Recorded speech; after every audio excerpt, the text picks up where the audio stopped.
Do not let Thanksgiving catch you off guard. You have worked too hard, lost too much weight, made so many changes to come this far and throw it all away for one day of eating. That's why I have 5 tips for how to hack the holidays. Let's go. Number 1. Stop walking into Thanksgiving fasted. Whose idea? Who came up with this? This whole idea that I'm gonna not eat all day so I can eat whatever I want during Thanksgiving. I know she look cute, but you don't look cute trying to exercise all that. Because what ends up happening is you walk into Thanksgiving in survival mode. By the time you hit the building, you don't care what happens as long as you get some food in your body. All common sense goes out the window. You ain't had macaroni in 2 years, but all of a sudden you so hungry, you got all the macaroni on your plate.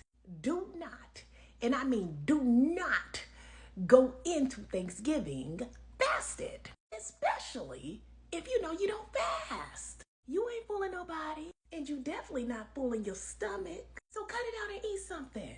Next, I know y'all are tired of hearing me say this, but drink some water. Drink some water and be hydrated for the holidays.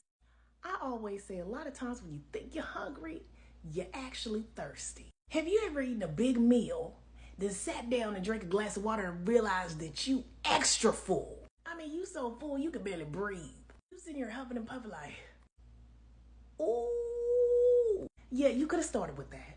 Do like her and start off with some water. You see how she's smiling? She ain't even got no food on her plate yet. She just smiling, drinking water, getting prepared. Hack hydration. Don't let it hack you. Don't go into Thanksgiving or any holiday meal for that matter thirsty. Next, let it be a cheat meal, not a cheat day. You see what this family doing? They working together, they eating healthy. This could be breakfast, this could be lunch. I can guarantee you, they ain't gonna be eating crazy all day. Okay. You ain't got to be, oh, well, let's eat the Thanksgiving breakfast. Well, let's eat the Thanksgiving lunch. Let's eat the Thanksgiving dinner. Balance out some of that craziness with some whole food meals, fruits and vegetables. Make it a family ordeal where y'all just get together and you make sure that you start your day off right.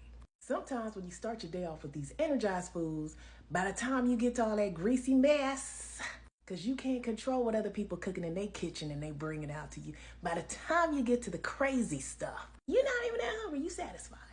You've been eating good all day. Try it. Next, have a game plan. If you fail to plan, you plan to fail. Sit down, put out some time where you just plan what you gonna eat for Thanksgiving, because you can't be surprised every time you walk in there. If you know Aunt Becky's casserole is always messing you up, tell yourself this year you ain't gonna eat her casserole.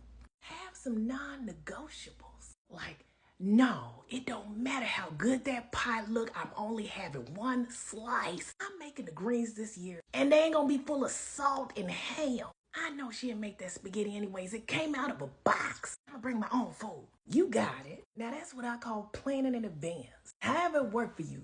You know what the opposition gonna be. Plan for it. You can even plan how you gonna fix your plate. Start with the greens, then the protein. Then you can have some carbs on the side, some fats on the side. But it's not gonna be the main attraction.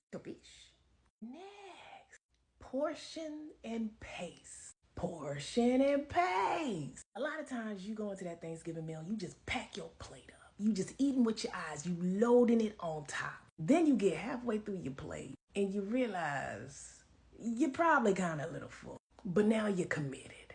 Don't get committed to some crazy portions, okay? You don't want to be that person that get caught sliding it all into the trash can, but you also don't want to be forced to eat it all either. I suggest taking a little bit at a time, just little samplers, and seeing what that do for you before you get up for your second plate. More than likely, that food ain't gonna disappear. You can take your time with it. And you can also hydrate yourself between plates and realize you don't need that much food after all. You gonna come out on top. Make these holidays work for you.